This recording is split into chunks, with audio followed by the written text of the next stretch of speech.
Welcome to my YouTube channel. It's called Making Fun with Music or Having Fun with Music. I don't really remember.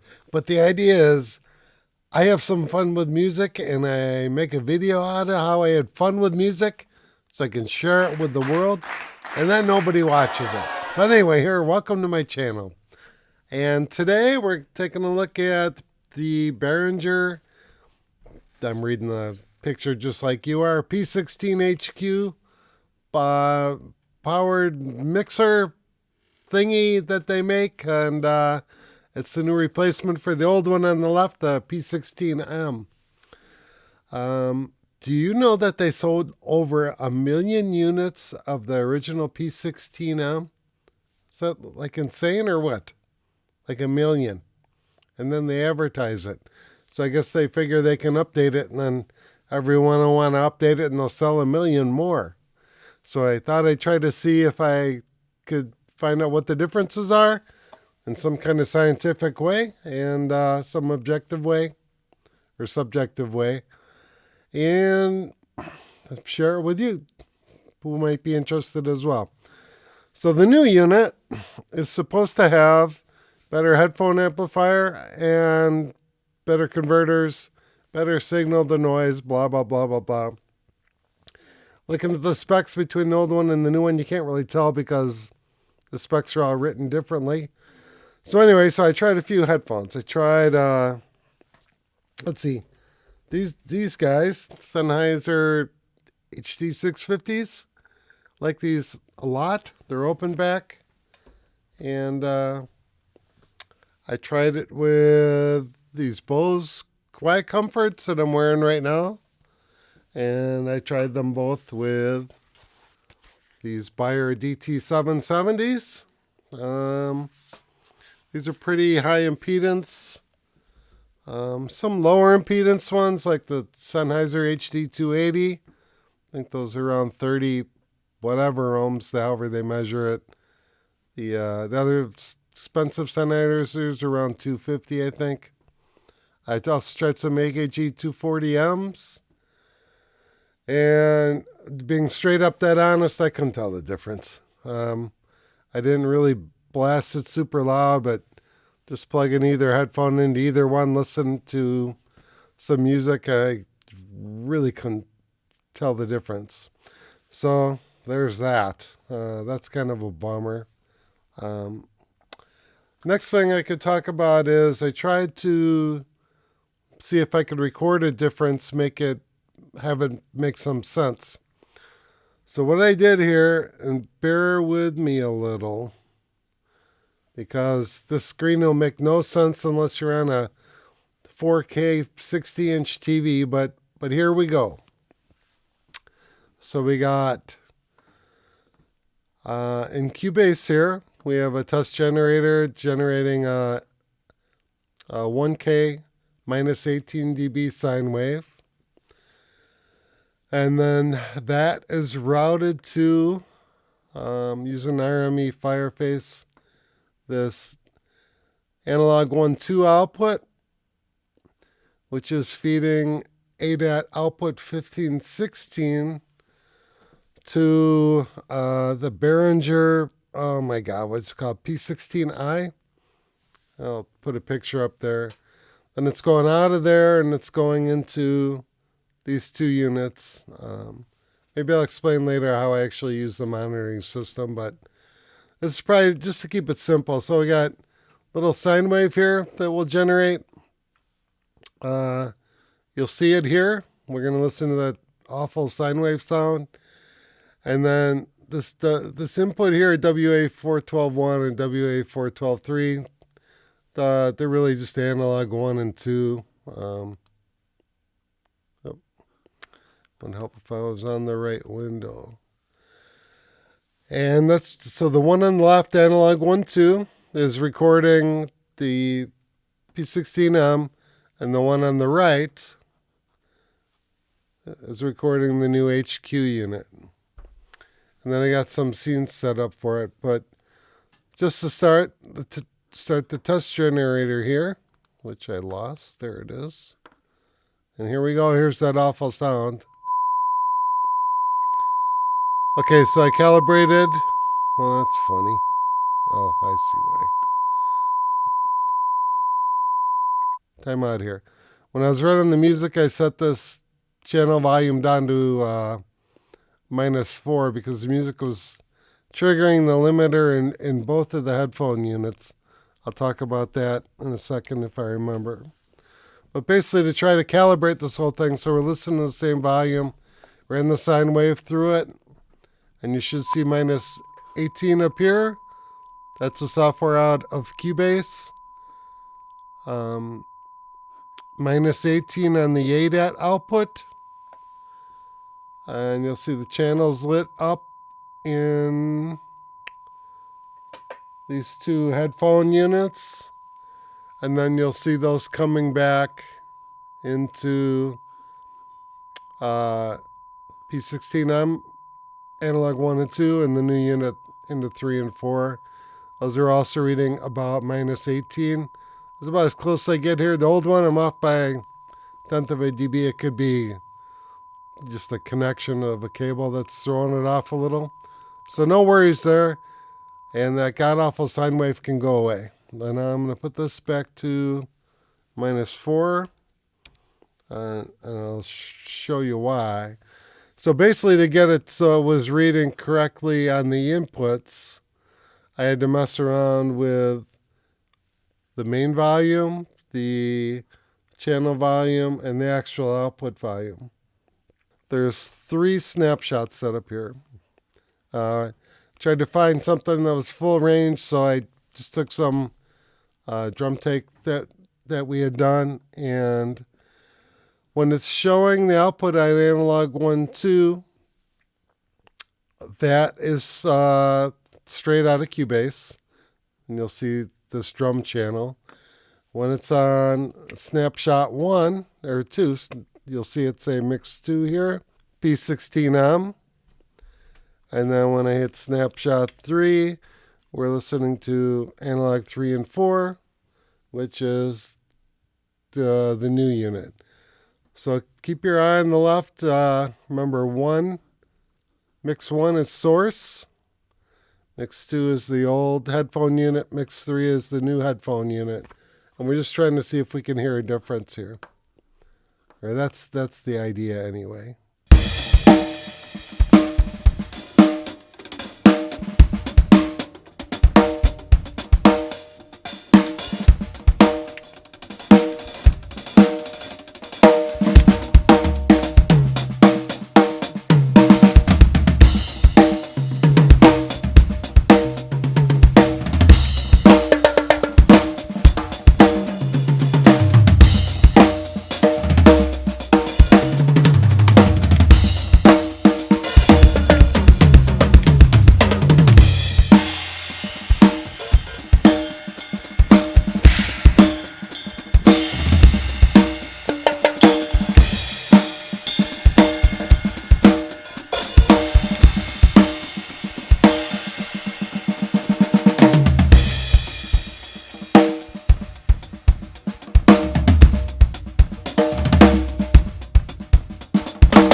I do have another thing that we could try here just for fun.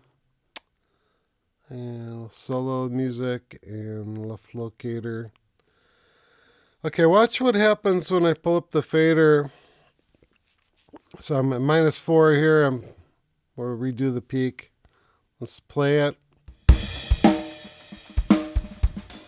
Okay, so I'm peaking about -5.7 right now. It's looking a little bit different on analog 1 output or on the source mix. And then keep an eye on the limiter. So limiter it'll light up here and it'll light up here. Oh, you can see it lighting right now on this one. So if I bring this fader to 0, help if I was on the right monitor. Okay, so you can see the limiter triggering over here. You can see the limiter triggering here. This limiter is off. And I thought it was kind of interesting because really the signal we're sending it's a couple dB down, minus 1.7, 1.8, but it's still triggering all the time. And the limiter's off on the unit. You can't turn these knobs anymore.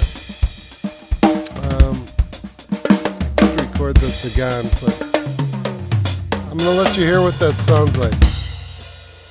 Start it over.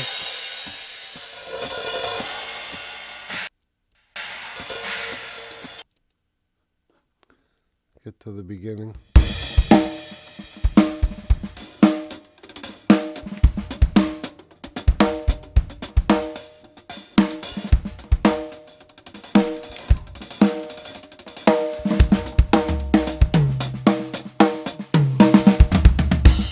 Alright, here's where we should start getting into the limiting. Alright, not going to hear limiting now. Limiting on unit 2.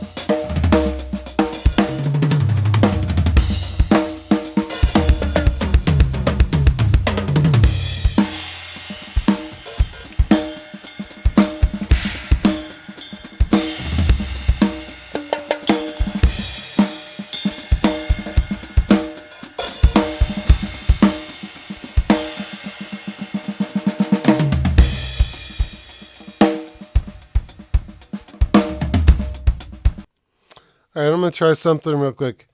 I'm going to try to take the, we'll listen to the old one since it's a little closer to reach.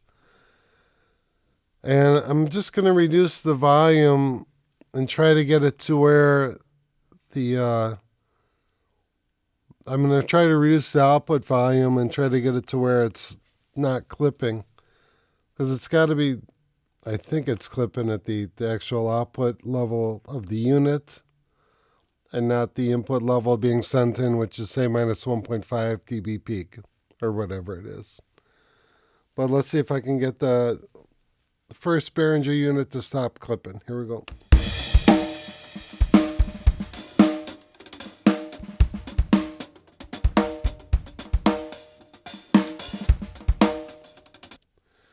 Well, that was pretty easy.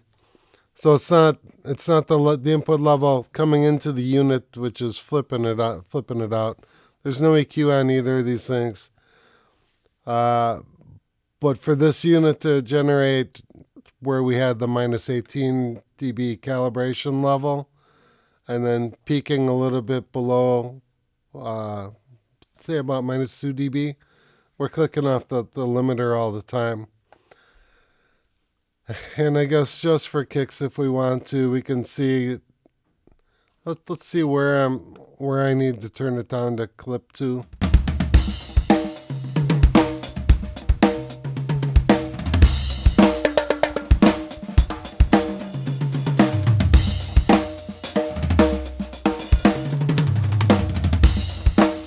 Alright, it looks like about there I'm not clipping. And then if I turn on that nasty tone generator again,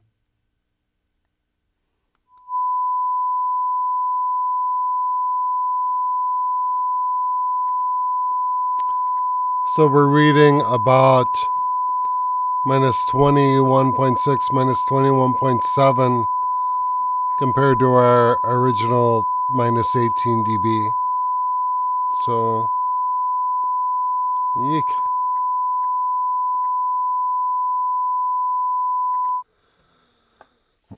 So maybe just something to think about there. Like you're going to hear that same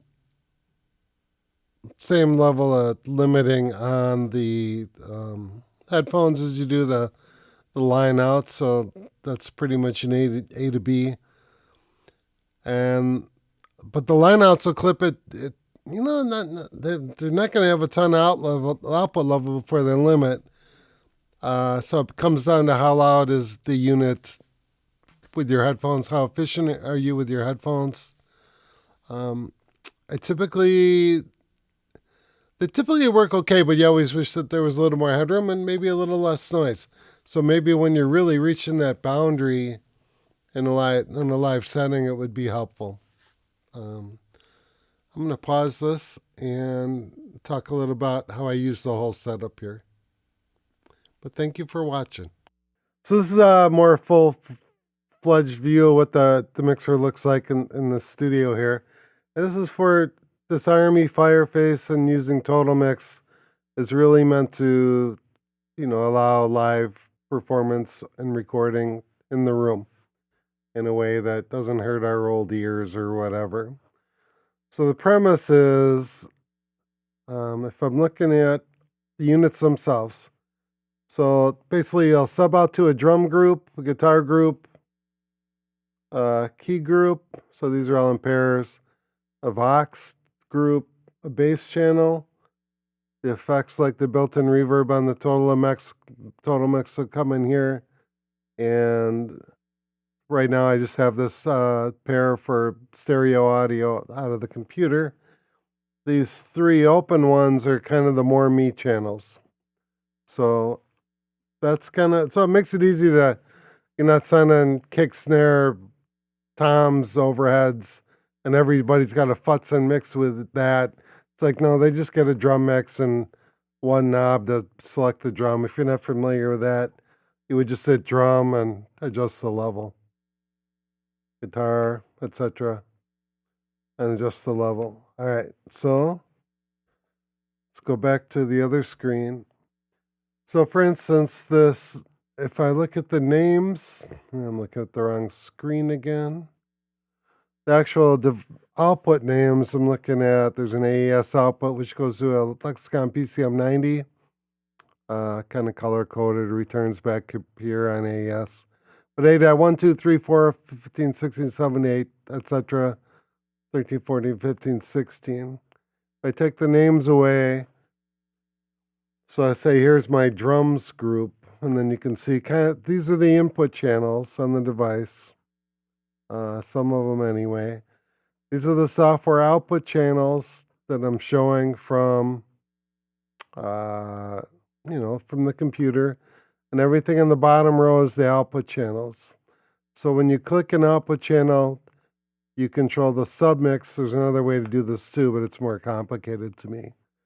And then if I want to make it a little easier to see, I can click sub. So now I see only the input channels, which are feeding the subgroup. Those are basically color coded for me. Yellow is drums. For instance, guitar right now has those channels going into it. For instance, MADI 1 and 2, I might use like a Tonex plugin, and then that'll work fine for that. Keys is basically nothing assigned. Vox is a few channels assigned to it.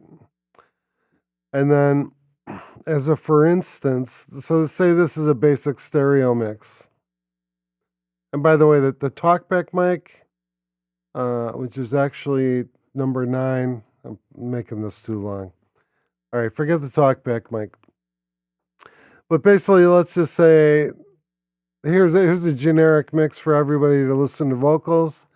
And my wife, Monica, Mo, says, I need more of me, so I can send it on A channel 10, just her. And then back to this, she can go to A channel 10, add some level for her, and it'll be in phase with the main vocal mix, but she'll be able to hear more me. That's pretty darn effective for the singers. You could have a singer that wants a ton of reverb, and they're just going to get it from here. And then say Monica doesn't want any, so she'll just leave this channel off. That's basically how I use the setup. Get rid of the submix view here. And it's extremely effective. If you're wondering why all these are like this, these are the outputs, like main speaker outputs here. There's 3 headphone amps, which are mirroring the main mix right now. They could be a different submix or whatever. And there's a separate MADI output. There's 64 channels of MADI. I don't have any MADI devices, but they're virtual.